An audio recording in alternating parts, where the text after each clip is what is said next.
Bugün güneş başka cür doğdu. Sanki dünya seni anladı.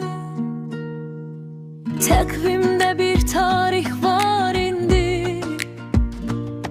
Senin adınla bezenip kalır inci. Kalbin temiz, sözün nece şirin. Üzünden nur, bakışların ışık.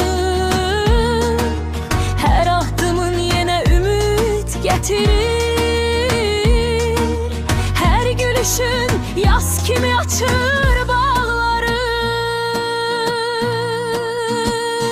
İnci, at günün mübarek olsun. Hey! Ömrün sevinç, yolun her an açık olsun. Arzuların ulduz kimi saysız aksın. Xoşbəxtliyin daim seninle kalsın.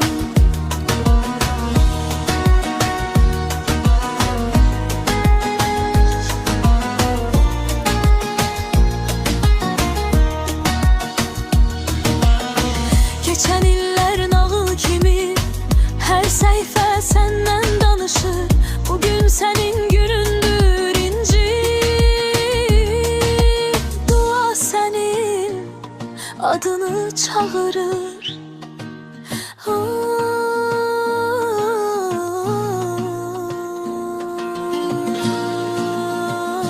İnci, at günün mübarek olsun. Hey! Ömrün sevinç, yolun her an açık olsun.